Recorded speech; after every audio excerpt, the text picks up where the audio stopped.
J'ai déjà fait un épisode sur l'incohérence avec Maryse Moreau. Puis je me souviens que l'incohérence, c'est drôle parce que l'incohérence, c'est super utile en humour. Tu sais, pour te servir des incohérences, ça devient quasiment un gag facilement, l'incohérence, parce qu'il y a quelque chose d'illogique. Puis dans l'illogisme, des fois, ben, on peut puncher là-dessus. Mais en même temps, les incohérences dans la vie, c'est gossant. Puis il y a quelque chose qui m'habite depuis quand même assez longtemps comme incohérence, c'est ma perception à l'argent, à l'abondance, à la prospérité, parce que je viens d'une famille où la spiritualité, c'est important. Tu sais, ma mère est un peu ésotérique, je vous en ai déjà parlé.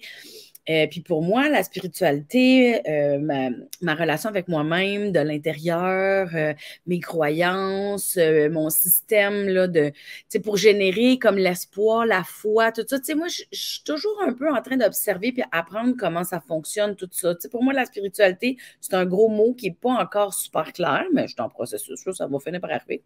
C'est juste que je suis dans l'observation, je trouve, depuis quelques temps, pour voir comment je me sens par rapport à ça. Là où est-ce que j'ai un problème? C'est que des fois, je me rends compte que dans ma façon de voir ma spiritualité ou de me sentir une personne spirituelle, dans le sens où je suis dans mon cœur, où je travaille en fonction d'être dans mes valeurs, où est-ce que j'essaie d'être une bonne personne, ben, des fois, il y a comme un clash, une incohérence avec ma perception de l'argent. Des fois, on dirait que je me dis, l'argent... pas c'est sale, je n'irai pas jusque-là. Tu sais, j'en veux de l'argent, mais je ne veux pas juste vivre en fonction de faire de l'argent. Je ne veux pas faire des projets. Tu sais, Mélanie Consulte, là, c'est un podcast qui est gratuit. Je ne fais pas une scène avec ça. Là, tu sais. Il n'y a même pas de pub pendant la vidéo. Là, tu sais, c'est quelque chose, j'ai envie de le faire parce que ça me permettait de découvrir beaucoup de choses, des forces en moi, de voir si j'étais capable de faire des entrevues, d'apprendre, de découvrir des approches différentes, des gens, de mettre en lien. Tu sais, c'était tellement riche pour moi, puis je me disais pour vous, par la bande, là, c'est toujours bien vous autres qui le regardez, je trouvais que c'était cool, puis je suis pas capable de charger pour ça. Puis j'en ai beaucoup d'amis là, qui ont des podcasts qui vont mettre sur Patreon et des affaires de même. Puis c'est correct aussi, là, je ne suis pas dans le jugement de ça, mais dans moi-même, personnellement, on dirait qu'il y a des choses que j'ai envie de donner au lieu de choses que j'ai envie de vendre. Mais je le sais que c'est aussi teinté par ma perception de l'argent que quand on fait quelque chose de notre cœur ou qui a de la valeur qui va aider les autres, on ne charge pas pour ça. Il y a comme. C'est même pas clair. Hein? J'essaie de faire un intro clair pour vous expliquer, mais je suis comme pognée. Je suis comme coincée parce que c'est ça, j'aime ça, l'argent, j'en veux. Là. Mais pas à tout prix, puis pas. Je veux me sentir bien d'avoir fait mes sous. Je veux pas sentir que. Je sais pas, j'ai de la. Comprenez-vous ce que je veux dire? J'ai comme le goût de tout vous appeler chacun chez vous pour vous demander si vous comprenez ce que je veux dire. Parce qu'on dirait que des fois, c'est comme moins spirituel d'avoir beaucoup d'argent ou de faire beaucoup d'argent en vendant un produit qui est spirituel. Je sais, comprenez-vous? Ah, c'est pas clair. Mais au moins, j'ai une solution aujourd'hui. J'ai invité au podcast une fille qui s'appelle Cathy Tropiano. Cathy Tropiano, c'est une productrice événementielle. C'est elle qui produit, qui a fondé le Salon de l'Éveil, qui est un salon sur la spiritualité. C'est pas un salon ésotérique, c'est un salon sur la spiritualité où est-ce qu'on voit plusieurs approches que les gens peuvent utiliser ou entretenir dans leur vie justement pour s'ouvrir à leur propre spiritualité intérieure. De toute façon, elle va nous l'expliquer. Là. Cathy, elle est aussi une coach en business. Elle aide des gens en entreprise pour leur direction, pour leur développement. Et elle aussi, elle a un cheminement particulier par rapport à ça. C'est elle aussi qui a sonné beaucoup sur la spiritualité, parce que c'est son sujet favori, et l'abondance, la prospérité. Elle a écrit des livres, ici, je ne les ai pas toutes lues encore, je suis en train, là, mais Freak In, Freak Out par rapport à l'argent, que Dieu vous business. Donc, elle aussi, c'est quelque chose qui la chicotait. Elle a fait des recherches, elle s'est mise à travailler là-dedans, elle s'est mise à aller puiser puis creuser pour comprendre c'est quoi sa perception, c'est quoi nos perceptions aussi à tout le monde, c'est elle puis les autres, par rapport à comment on se sent face à l'argent, puis pourquoi des fois on a des perceptions qui peuvent être teintées négativement. Tu sais, au Québec, des fois, on entend la phrase « on est né pour un petit pain » ou tu sais, les gens qui réussissent, des fois, les gens qui réussissent qui ont beaucoup d'argent, ben des fois, dans la société, il y a beaucoup de gens qui les aiment pas. Fait que des fois, ça peut être un peu stressant de dire « ben j'aimerais ça faire de l'argent, mais en même temps, je ne veux pas me faire haïr par tout le monde. » Fait qu'il y a comme de quoi de bien intense par rapport à la perception de l'argent, la perception de la spiritualité, puis de savoir est-ce que, tu sais, il y a comme quelque chose avec la notion de la dignité là-dedans. Bref, j'avais le goût qu'on en parle avec elle. Elle a écrit là-dessus. Elle s'y connaît, c'est son sujet préféré. Il n'y avait personne de mieux pour m'expliquer ça, je pense. Fait que, mesdames et messieurs, vous êtes sur le podcast de Mélanie Consulte. Je m'appelle Mélanie Ganmé, puis on accueille aujourd'hui Cathy Tropiano.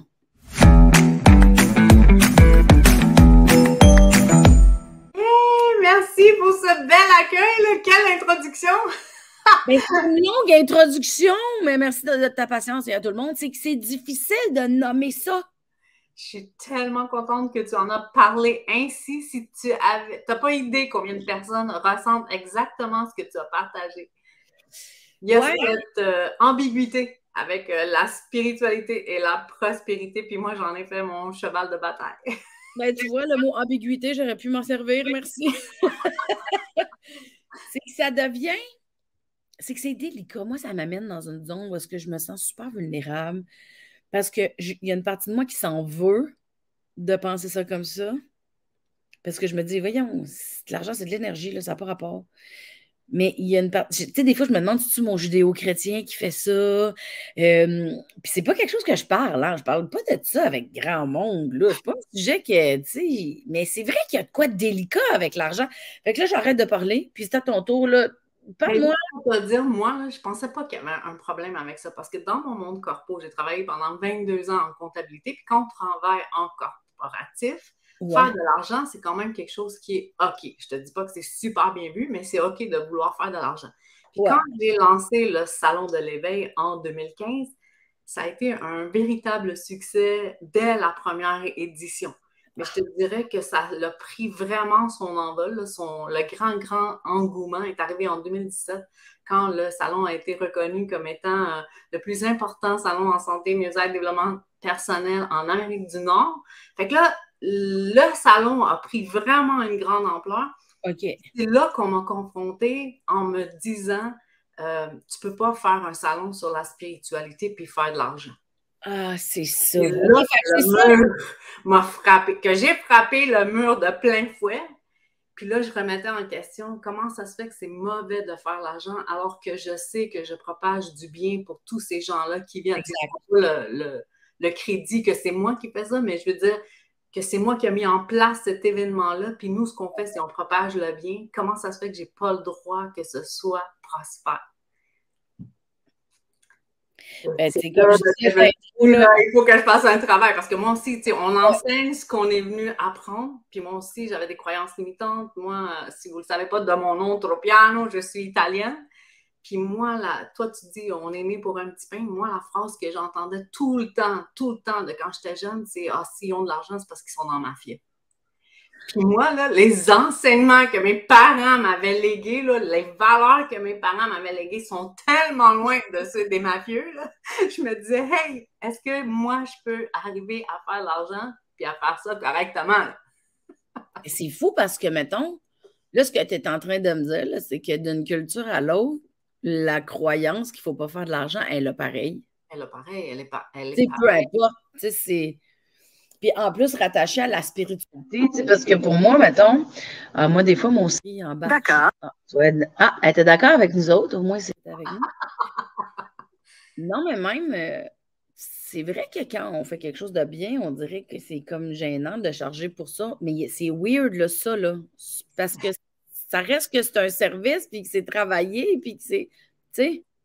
Si je le faisais gratuitement, je ne pourrais pas le rendre aussi grand, aussi puissant, aussi fort, puis je ne pourrais pas impacter tous ces gens-là. Tu sais, moi, je dis tout le temps, le salon a traversé les frontières. Tu sais, personne ne connaît mon nom, Cathy Tropiano, c'est juste quelques personnes ici. Mais je suis allée en Europe, je suis allée faire des tournées conférences là-bas, puis le nom du salon de l'éveil avait résonné bien avant mon nom. Tu sais, les gens savaient c'était quoi le salon de l'éveil, mais ils ne savaient pas c'était qui Cathy Tropiano, juste pour dire, c'est parce que le bien qui en a découlé de ça, oui, a fait a fait son cheminement. Là. Ouais. Dis donc, est-ce que tu veux m'expliquer pour toi c'est quoi la spiritualité, puis après m'expliquer c'est quoi la prospérité, puis comme ça, on pourra rentrer direct dans le vif du sujet de voir comment. Parce que moi, j'aimerais ça parce que je le vois bien là, que c'est un problème, c'est pas juste moi qui l'ai. Mais peut-être on pourrait aller dans les solutions. La spiritualité, elle est associée beaucoup à la religion. Moi, je vais te dire que quand j'étais très jeune, c'était beaucoup la religion parce que j'étais très proche de ma grand-maman.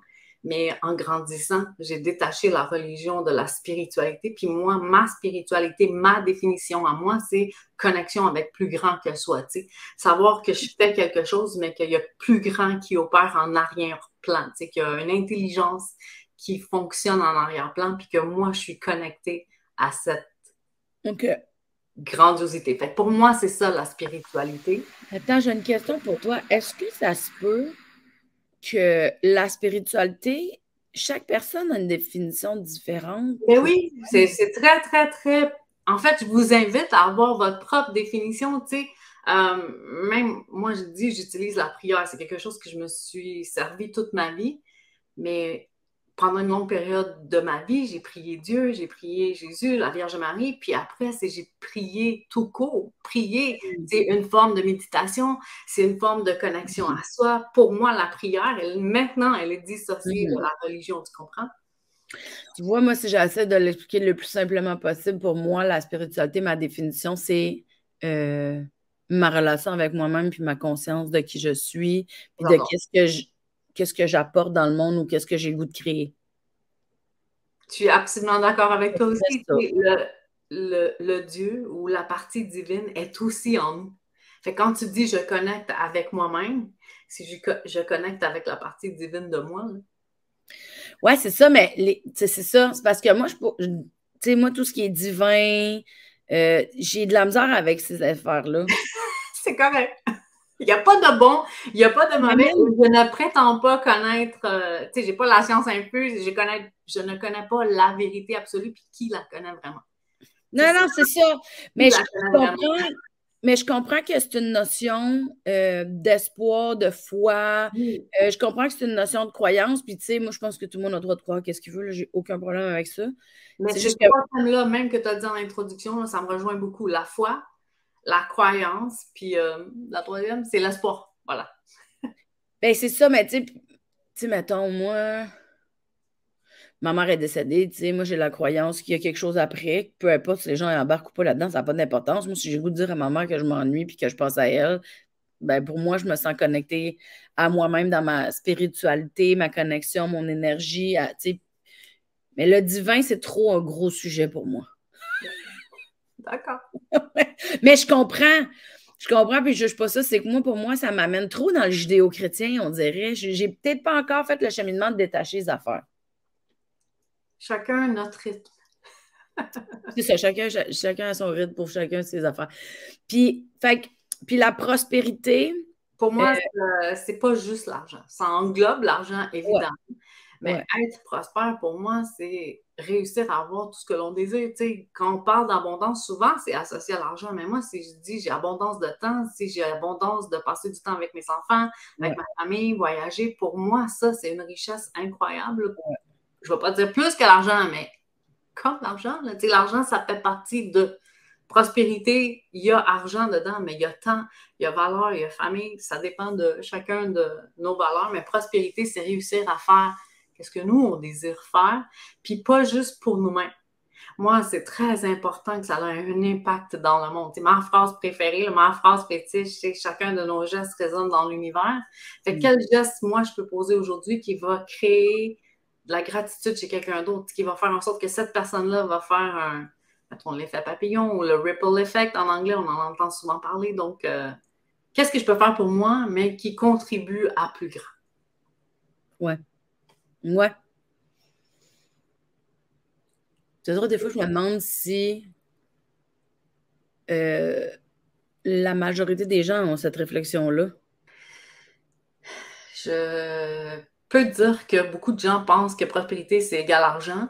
Puis, comme je t'ai dit, il y a beaucoup de gens qui pensent qu'on n'a pas le droit de faire de l'argent. Mais en même temps, on est venu sur la Terre avec le droit inné d'être prospère. T'sais. Fait que pourquoi nous, en grandissant, on s'enlève ça? C'est notre droit acquis. Là. C'est de la même façon qu'on respire, de la même façon qu'on vit notre vie. On a droit à c'est un droit inné, cette abondance-là. Fait que qui on est, nous, en grandissant, pour dire « Moi, j'y ai pas droit. Moi, je le mérite pas. » Ça vient d'où, ça?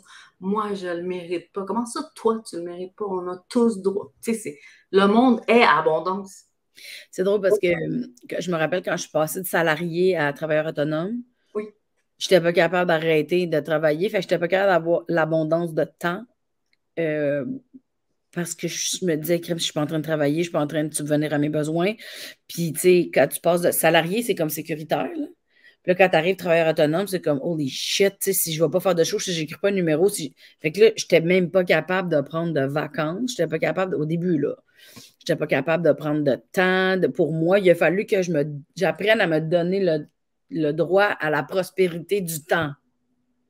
Mais je le ressens tellement, qu'est-ce que tu dis, là, il y a beaucoup, beaucoup qui sont entrepreneurs maintenant, qui ont déjà été employés, dont moi, qui ont eu de la difficulté à faire cette transition-là. Moi aussi, là, tu sais, travailler pour quelqu'un, puis être reconnu pour le travail que tu fais, puis après travailler toi-même tout seul des heures et des heures pour ton entreprise, puis qu'il n'y a pas des résultats tout de suite flagrants, Ouais. on remet en question plein de choses. Mais tu sais, l'idée, c'est de persévérer. Tu sais, aujourd'hui, on est-tu reconnaissant? Moi, je sais que je ne retournerai pas en arrière, là, tellement reconnaissante d'avoir fait ce choix-là. Oui, c'est sûr. Puis dis donc, tu sais, mettons, moi, je me tapais sur la tête parce que la valeur du temps, pour moi, ça égalait une sécurité, ça égalait de l'argent. Là, il a fallu que je sécurise ça, mais mettons, aujourd'hui, le lien entre la spiritualité puis la prospérité, où est-ce qu'il y a comme un glitch, c'est que j'ai un peu l'impression que des fois, on va se dire, ben, ah, les gens qui ont beaucoup d'argent sont pas smart ou sont bêtes ou, tu sais, c'est des gens qui sont rigides ou, tu sais, des fois, notre perception. Mais je vais te dire, j'y ai passé par là aussi, mais si c'est la pensée que tu entretiens, tu vas continuellement être confronté à ça, chérie. Il y a des gens qui vont venir te dire exactement ce que tu veux entendre. Non, non, en fait, j'essaie de faire le tour. Moi, ça fait longtemps que j'ai quand même réfléchi à tout ça, puis qu'il y a des choses, il y a des croyances limitantes que j'ai comme nettoyées, là, mais j'essaie de voir pourquoi la prospérité euh, est comme interdite quand tu es quelqu'un qui essaie d'être dans sa spiritualité ou qui entretient sa spiritualité. Tu sais, j'essaie de voir si tu une perception négative de gens qu'on a déjà vus qui ont fait des sous, puis qu'on a fait comme, oh mon Dieu, là, c'est ça, c'est que plus tu es dans le succès, plus tu es, supérieur, puis tu écrases les autres. Tu sais, c'est-tu une question de perception? Je pense que oui. Moi, quand on m'a confronté, c'était si tu parles de spiritualité, tu dois te départir de tous tes biens. Et moi, je me disais, si je me départis de tous mes biens, comment je fais pour contribuer à un monde meilleur? Tu sais, comment je fais pour aller impacter plus de gens? Comment je fais? Tu sais, ça nous a été enseigné, comme, mettons, pour les moines qui laissent toutes leurs choses C'est ça. pour méditer, mais est-ce que ce sont seulement les moines qui font le bien sur la terre? Je re-questionne. Est-ce que les gens qui font de l'argent qui apportent du bien sur la terre? Tu sais, on en a déjà parlé hors d'onde, mais les personnes qui ont beaucoup, beaucoup de succès, quand on leur parle intimement, ils révèlent qu'ils sont spirituels, ils révèlent avoir eu des communications avec plus grand que soi, ils révèlent avoir eu des messages sur quel pas faire sur leur entreprise, comment ils ont réussi à avoir l'idée de génie pour mettre un produit qui a eu du succès. Bref, ils ont consulté le médium, ils ont consulté un numérologue. À chaque fois qu'on leur parle, mettons plus personnellement, tout le monde s'ouvre, là. Donc, c'est pas quelque chose qu'on peut ignorer. Puis, c'est ça que je dis, la prospérité, quand nous, on se dit on n'y a pas droit ou ça serait mieux qu'on mette ça de côté, qu'est-ce qu'on est en train de faire? On est en train de se nuire à nous-mêmes. Moi, je dis, c'est l'auto-sabotage. C'est ça qu'on est en train de faire. Puis quelqu'un qui est chez eux, qui écoute le podcast en ce moment, mais qui se dit, OK, mais moi, je ressens que je suis connectée à ma spiritualité, ou du moins, tu sais, c'est ma conscience du moment, puis je suis là-dedans, mais j'en veux de l'argent, puis moi aussi, j'ai le blocage. Qu'est-ce qu'on dit à cette personne-là? Allez chercher mes livres. Ça va vous montrer déjà mon cheminement, moi, parce que j'ai l'air de vous le raconter, puis c'est super facile. Mais ça a été un énorme travail là, de transition. Puis moi aussi, j'ai voulu comme connaître pourquoi j'ai ces blocages-là, pourquoi je me nuis moi-même, pourquoi je me fais de l'auto-sabotage. Parce qu'on veut être aimé, on veut plaire. Puis à un moment donné, je me suis dit, est-ce que je dois me priver? Est-ce que je dois faire ces choses-là pour réussir à impacter plus de gens? Puis je n'ai pas trouvé la réponse que c'était oui. Tu sais, j'ai trouvé que non, il fallait que je continue à grossir, à investir, à devenir plus grand pour justement aller atteindre de plus haut niveau, atteindre des personnes de partout. Fait que dans le fond, si je comprends bien, ce que tu suggérerais, ça serait d'identifier le but ultime. Ben, en fait, si notre but est uniquement pour nous, si la personne dit je veux être prospère uniquement pour nous, c'est pas mauvais en soi, mais si tu veux être prospère puis que ça a un impact dans le monde, moi je dis on est aidé, on est soulevé, on a un phénomène de vague qui se produit quand nous, on a l'intention de propager le bien. Ouais. Fait que si ton intention, elle est uniquement pour toi, tu peux le faire. Mais si ton intention impacte plusieurs vies, parce que moi je dis on est tous un, on est tous reliés, comme l'océan, il y a des vagues, puis toutes les vagues font l'océan. Bien, si nous, on est prospère, puis qu'on arrive à élever, ne serait-ce que les gens de notre entourage, juste à les inspirer, à eux prendre leur vie en main ou prendre leurs choses en main, puis eux deviennent prospères, bien, on crée de la prospérité à travers le monde. Puis, tu sais, toutes les fréquences vibratoires, si tout le monde, on s'élève à de plus hautes fréquences vibratoires, bien, on est tous gagnants de ça, là. Ben oui, je comprends, là, tu sais, on sera plus dans une vibe positive, puis une vibe d'espoir aussi, puis de création.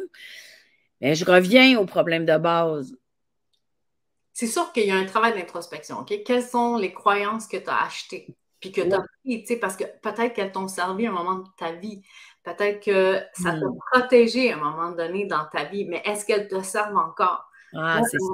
Moi, je fais faire les exercices, tu sais, quelles sont les croyances, quelles sont les phrases que vous avez achetées puis que vous avez pris pour acquis, tu sais. Puis il y a un exercice que je fais que j'aime beaucoup que les gens puissent faire, c'est remémorez-vous un moment où vous en avez eu assez de l'argent. C'est jamais arrivé, là, mais mettons qu'on dit, il y a un moment où je me suis sentie que j'avais assez d'argent. Ouais. Qu'est-ce qui s'était passé? C'est quoi la situation? Puis après ça, je leur demande d'imaginer s'ils avaient la prospérité qu'ils souhaitent. Puis là, en imaginant ça, ben, de vraiment jouer le rôle comme si c'était présentement ce qui était en train de se passer. Quelles sont les émotions qu'on ressent quand on fait ça? Et c'est le truc que tout le monde donne dans tous les livres, c'est si on arrive à ressentir le feeling avant que ce soit produit, ben, tout ce qu'on fait, tout ce qui émane de nous attire à nous ce que nous, on a demandé, requis.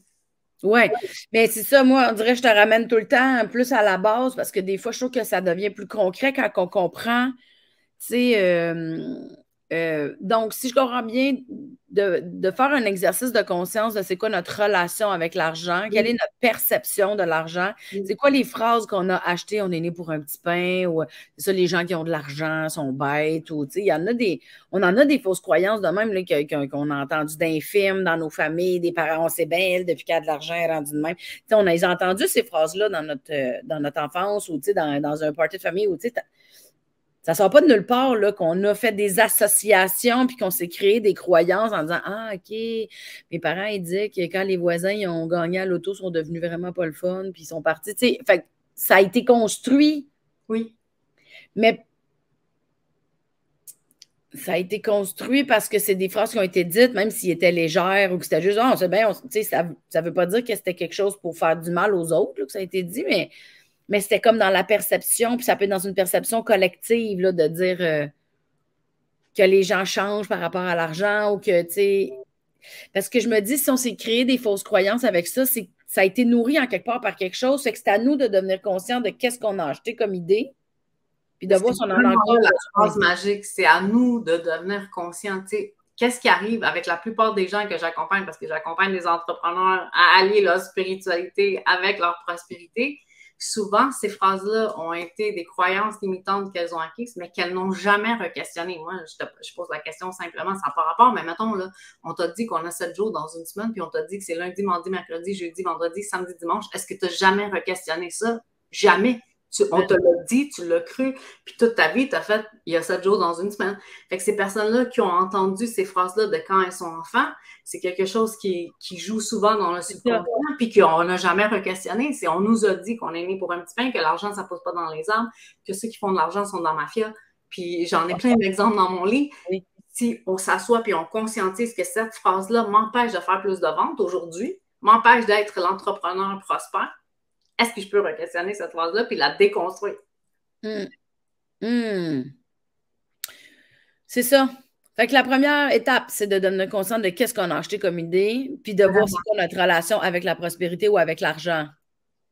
Exactement. C'est vraiment de revenir à qu'est-ce que je crois, Puis, tu sais, aller en profondeur, parce que souvent, là, moi, j'ai un exercice que je prépare aussi, c'est si je n'avais pas peur, je. Puis les premières phrases qui sortent, c'est qu'est-ce qui est en surface.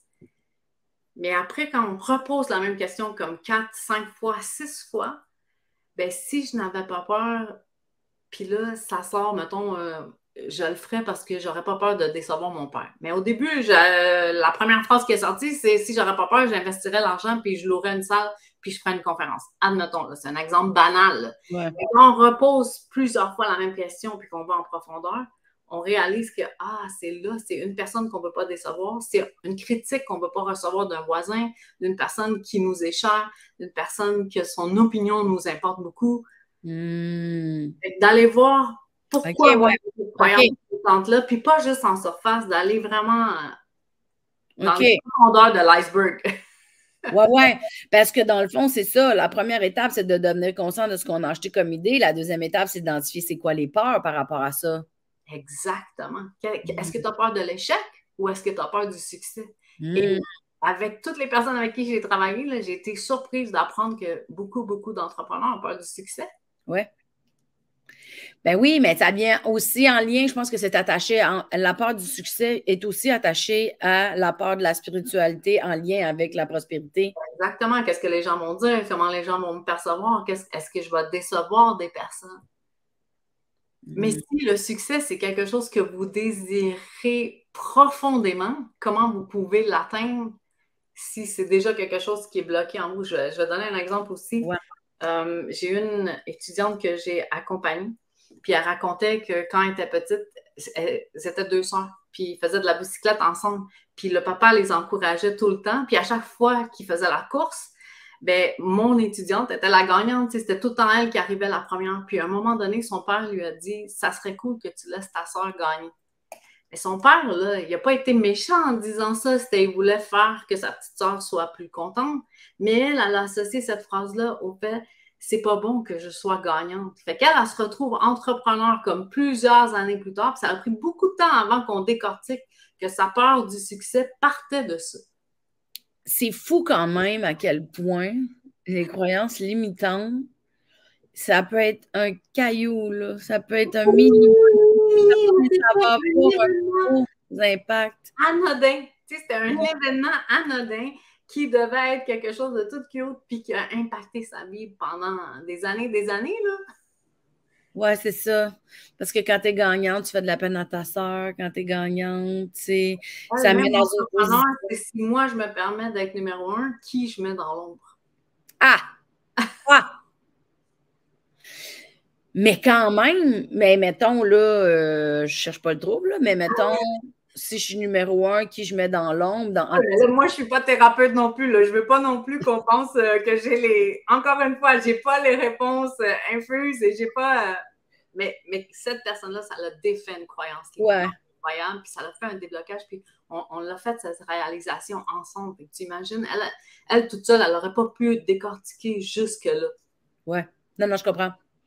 Puis, tu sais, tantôt, tu disais dans ton travail, dans ton coaching, justement, tu allies la spiritualité à la prospérité. Qu'est-ce que tu veux dire? Tu sais, j'ai des entrepreneurs qui viennent au Salon de l'éveil qui, au début, avaient probablement des peurs de s'afficher dans un salon comme ça parce que, justement, ça s'appelle le Salon de l'éveil, mais on l'a super bien décortiqué, toi, en début. C'est pas un salon ésotérique, c'est un salon spirituel. Et la spiritualité, au sens large, ben, ça parle à tout le monde. Ouais. Donc, qu'est-ce que je fais plus concrètement? C'est la personne qui a peur de dire, mettons, les entrepreneurs que moi j'accompagne sont dans l'aide, ils veulent aider. C'est souvent des personnes généreuses, c'est souvent des personnes empathiques, puis c'est souvent des personnes qui ont tendance à dire, ben, je vais te le donner gratuit, ou je vais te le faire à moitié prix, ou achète-le s'il te plaît. Mais en faisant ça, est-ce qu'elles contribuent non seulement pas pour eux, mais elles ne contribuent pas non plus pour la personne qui est en train d'aller chercher l'information ou la formation ou peu importe qu'est-ce qu'ils sont en train de montrer. Je leur dis que c'est OK d'être spirituel et je leur dis que c'est aussi OK de vendre. Puis, tu sais, souvent, qu'est-ce qui arrive aux entrepreneurs, c'est qu'ils ont associé le mot vente avec le mot manipulation parce qu'ils ont l'image du vendeur qui est en train de pourvoyer tout le monde. Puis, elles ont l'impression qu'elles sont en train de faire quelque chose de mauvais. Et là, moi, je leur apprends que servir, c'est réussir. Tu sais, plus on les sert, plus on les aide, eux, à réussir, puis qu'eux, en réussissant, bien, sont incroyablement reconnaissants envers nous. On n'est pas en train de les manipuler, on est en train de les aider. Ces personnes-là viennent vers nous parce qu'elles veulent être accompagnées. Ouais. Fait que dans le fond, je comprends que des fois, dans la vente, j'ai déjà travaillé dans la vente quand j'étais plus jeune, là. C'est vrai que, ben là, je n'étais pas entrepreneur à l'époque, là, mais c'est vrai que quand tu es en train de vendre, tu sais, tu es tout le temps en train d'argumenter. Tu sais, un vendeur de char, là, Oui, ça peut être achalant, là, comme dynamique. c'est associé à la vente. Le mot vente, c'est associé au vendeur de char qui nous lâche plus. Ouais. C'est pour ça qu'on est en train de présenter, surtout en développement personnel. Quand nous, on propose nos produits ou nos services, on est la solution pour les problèmes que ces personnes-là ont souvent pendant des années. Ce n'est pas des affaires que du jour au lendemain, ils ont un mini-problème. C'est des années que ces gens-là cherchent une solution à leurs problèmes. Puis nous, on arrive avec la réponse qu'eux attendaient tellement. Quand nous, on s'empêche de faire la vente, bien, on est en train de s'empêcher de les servir. C'est ça. De ce que je suis en train de comprendre, c'est que c'est vraiment une question de perception. La minute que tu as une perception négative par rapport à l'argent, tu te nuis. La minute que tu as une perception négative de ton activité de vente, tu te nuis. Fait que c'est une question de perception. À travers les perceptions, il y avait les croyances limitantes qu'on parlait de tantôt. Donc, c'est d'aller refaire le ménage dans la définition qu'on a donnée aux choses, mais de ce que je retiens, surtout de ce que tu viens de dire, c'est d'être conscient de l'impact ou de ce que ça va créer. Parce que, admettons qu'on est un peu plus fragile dans notre réflexion, là, qu'on est en train de travailler là-dessus puis que ce n'est pas fait, de voir ce que ça va donner ou ce que ça peut permettre aux gens quand on leur vend quelque chose, tu sais, que ça soit un service en développement personnel ou que ça soit un produit tout court. Tu sais que, mettons, je sais pas, moi, souvent un ballon de volleyball, là, mais tu sais que ça va créer des moments où est-ce que les gens vont jouer ensemble, ils vont s'amuser, tu sais, quelque chose de léger. Fait que quand tu focuses là-dessus, tu n'es pas en train d'avoir le feeling de manipuler pour vendre ton ballon, mais de leur offrir une possibilité d'avoir du fun en gang. Et c'est justement ça. Moi, j'avais une personne qui offrait des masterclass gratuites pendant 1 heure et demie avec beaucoup, beaucoup de valeur, avec beaucoup d'informations. Puis au bout de la masterclass gratuite, elle ne faisait pas son call to action. Elle ne faisait pas la proposition de vente de son produit ou de son service. Puis je lui ai dit, est-ce que tu penses que tu rends un service à tes clients qui sont là, qui t'écoutent? Parce que tu leur donnes la valeur, ils prennent l'information, puis là, tu les laisses sur leur faim. Fait qu'est-ce qui arrive? Ces personnes-là, s'ils n'ont pas le call to action, elles vont chez tes compétiteurs.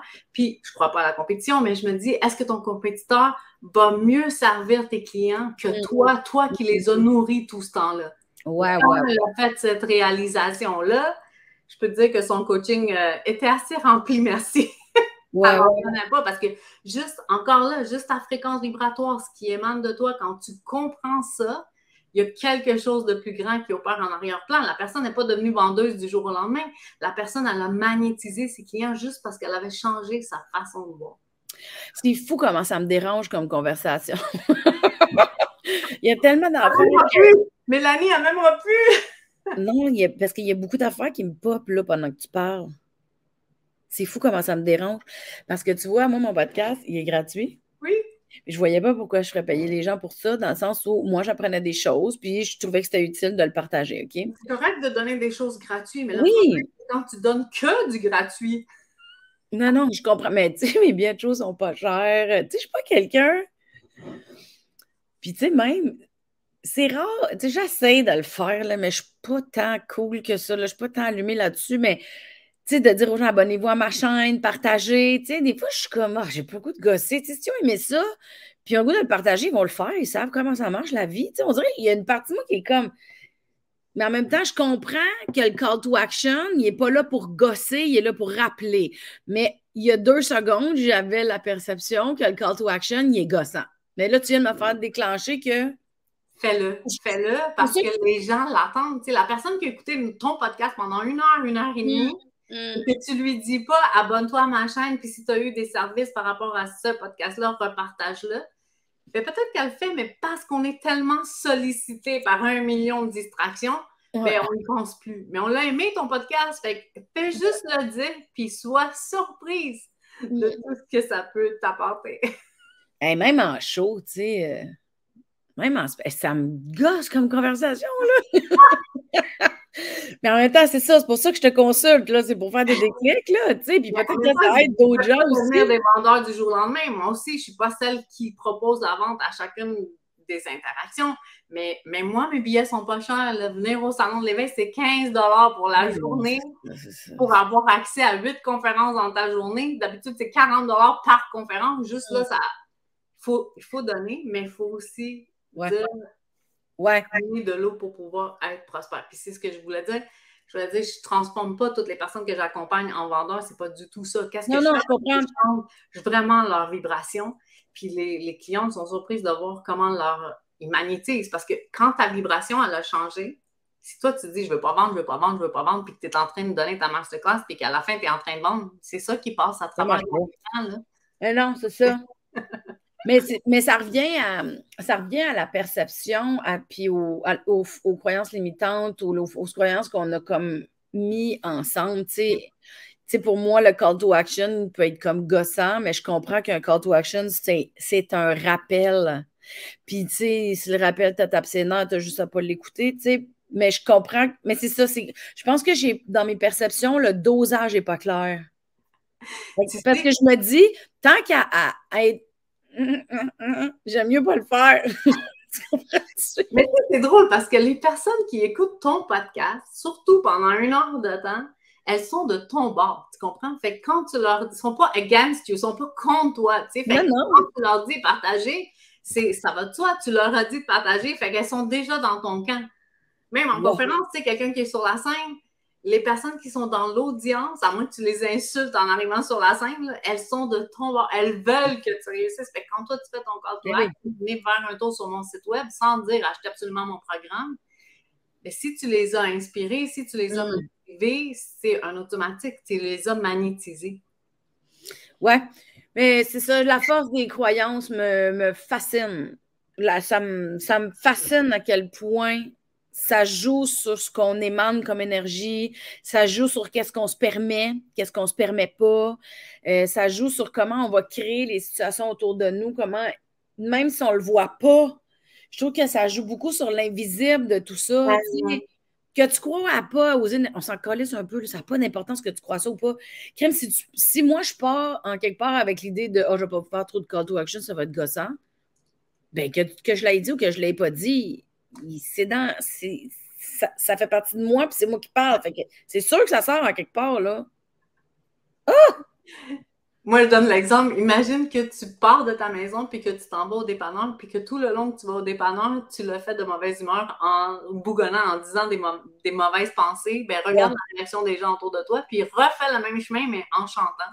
Regarde la réaction des gens autour de toi. Même si tu fredonnes dans ta tête, fait quand les gens disent « Ah non, moi, je ne crois pas aux énergies », ben, ce qui émane de toi, il est perçu que tu le veuilles ou non. C'est une micro-expression de ton visage, il y a ton langage non-verbal qui communique à voix haute, beaucoup plus qu'on l'imagine. Et il y a tout ton ressenti, tu sais, comment tu te sens. Si toi, tu dis « Je ne vais pas faire mon call to action », même si tu le fais, ton call to action, il sort boiteux. Ouais. Fait que dans le fond, quand on identifie nos perceptions, on peut les retravailler pour les modifier puis comme avoir un nouveau focus. Oui. Et si on n'est pas capable d'atténuer notre peur, on est-tu capable d'augmenter notre courage? Fait que moi, je travaille sur notre courage. On n'est pas capable d'atténuer nos peurs. Est-ce qu'on est capable d'augmenter notre courage? Moi, c'est comme ça que j'ai avancé. Moi, j'avais peur, là, timide, incroyablement syndrome d'imposteur. Là. Je pars de corporatif, domaine de comptabilité, à vouloir faire des salons sur la spiritualité, santé, mieux-être, développement personnel, puis j'en avais jamais fait. J'avais pas d'expérience. J'avais pas de carte d'affaires, j'avais pas de site web. Puis ça n'existait pas. Mais non, ça ne levait pas. Puis pire que ça, pourquoi ça ne levait pas au début? C'est parce qu'il y avait une entrepreneur qui avait lancé l'idée de faire un salon, qui avait pris les dépôts et qui s'était enfuie avec l'argent. Fait que moi, j'arrivais tout de suite après ça. Tu sais, personne n'avait entendu parler de moi.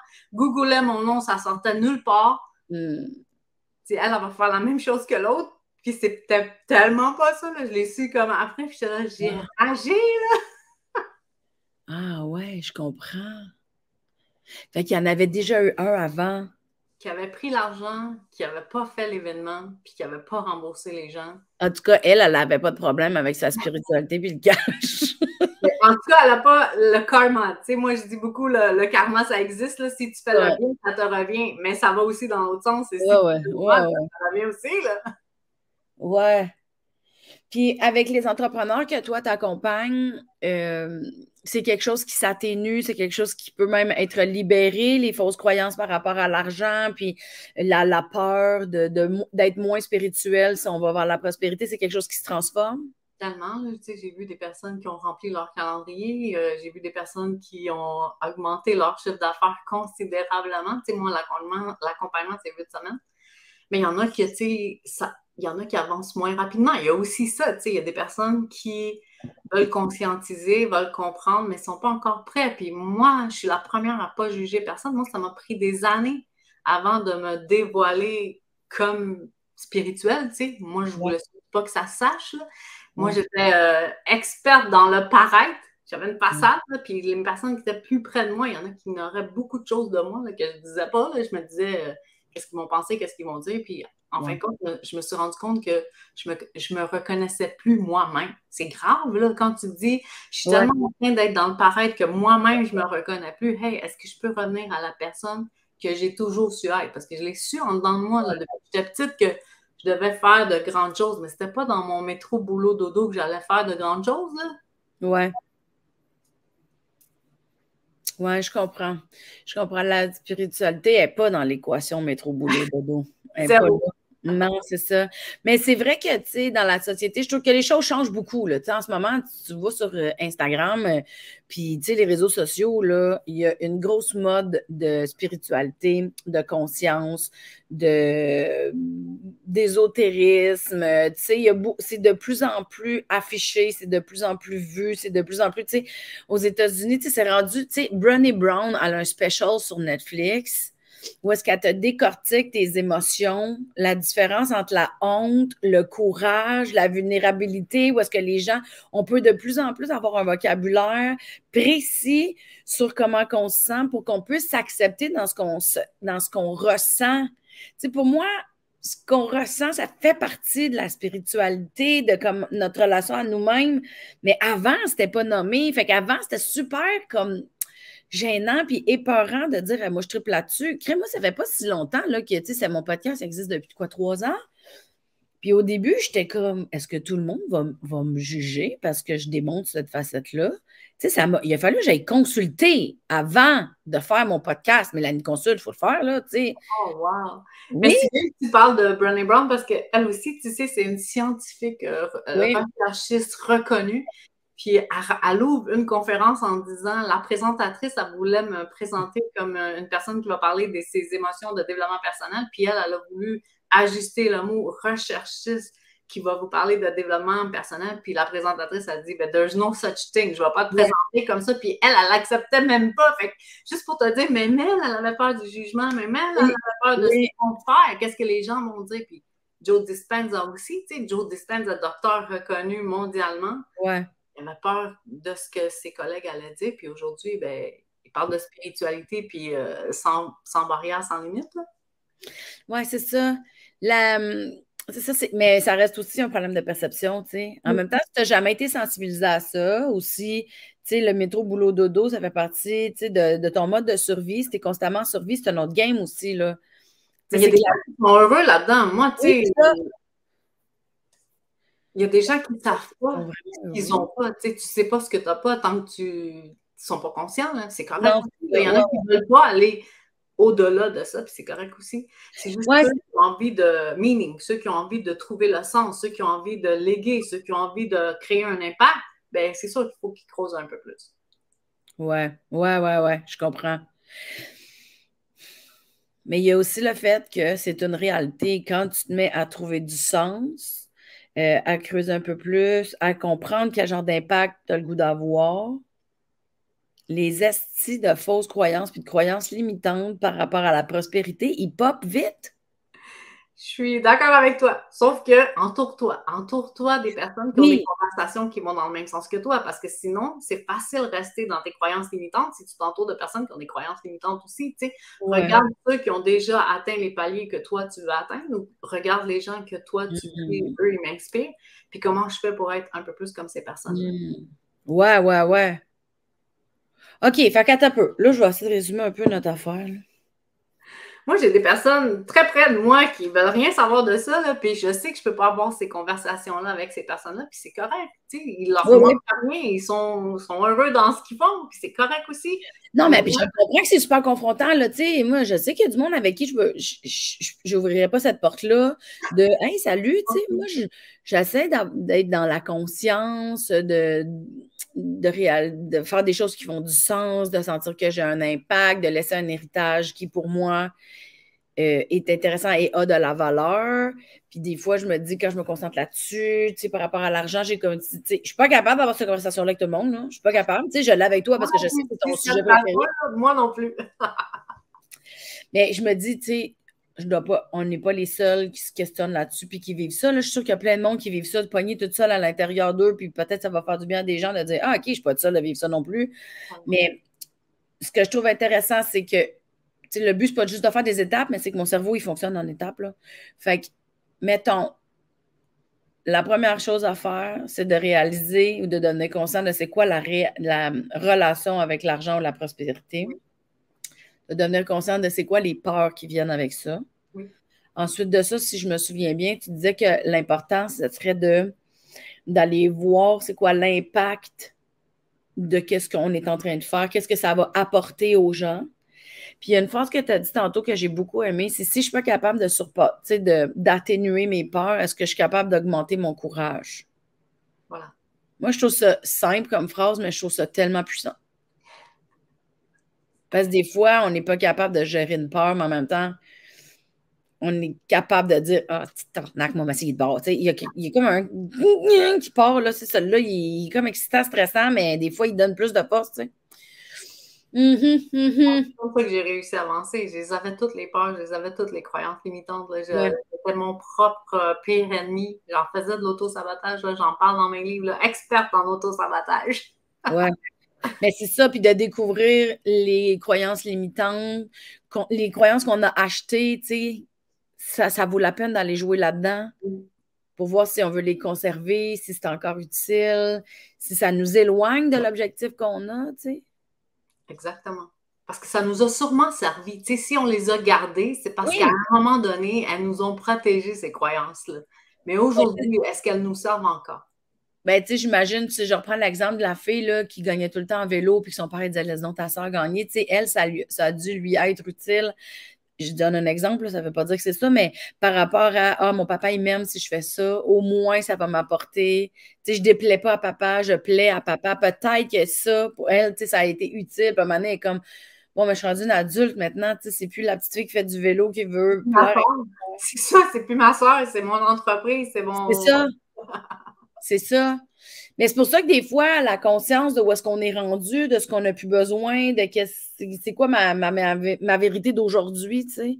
C'est quoi ma définition des choses rendues maintenant en tant qu'adulte avec l'expérience que j'ai aujourd'hui? Parce qu'on a acheté bien des idées, mais ça veut. Puis ils nous ont emmenés jusqu'à aujourd'hui, mais ça ne veut plus dire qu'on a besoin d'être traîné encore. On peut s'en faire des nouvelles qui sont ajustées avec où est-ce qu'on est rendu. Vraiment. Oh, wow, t'avais-tu autre chose à nous dire par rapport à le lien entre la spiritualité et la prospérité? Je pense que, tu sais, c'est puissant, là, tout ce qu'on a partagé, là. Juste le fait de dire que ça se travaille, tu sais, que ça, on peut le transformer. Tu sais, même toi, là, je sentais les résistances, là, juste dans le podcast, mais tu as cette ouverture-là parce que tu sais que tu as accès, que c'est accessible, que c'est... Ouais. C'est juste de le travailler puis d'y accéder, là, puis de t'autoriser. Ben, puis c'est fou parce que, tu sais, j'ai comme fait des déclics pendant qu'on se parle, mais en même temps, je me rendais compte que c'est ça, c'est pas une grosse roche dans le chemin, là, c'est juste une perception. Une perception, c'est quelque chose qui se travaille, qui se façonne, qui s'enlève, qui change, qui se... Tu sais, fait que là, j'étais comme, oh mon Dieu, c'est vrai, ça. Parce que c'est ça que j'aime de mon podcast, c'est qu'à chaque fois que je parle avec quelqu'un, je fais comme, Chris, je fais ça, je sais pas, je fais ça. Puis je trouve ça intéressant de dire, bon, ben OK, d'abord, tu sais, je le fais. Tout le monde veut la recette magique, là. Voici étape 1, étape 2, étape 3. Elle n'existe pas. Elle est individuelle à chacune des personnes. Oui, mais ça aide quand on parle avec quelqu'un ou qu'on entend quelqu'un qui a comme les mêmes struggles que nous pour dire, OK, pas ça, cette personne-là. Tu sais, moi, je trouve ça intéressant. Tu sais, Brené Brown en conférence, moi, elle a changé ma vie, cette femme-là. Là, c'est incroyable.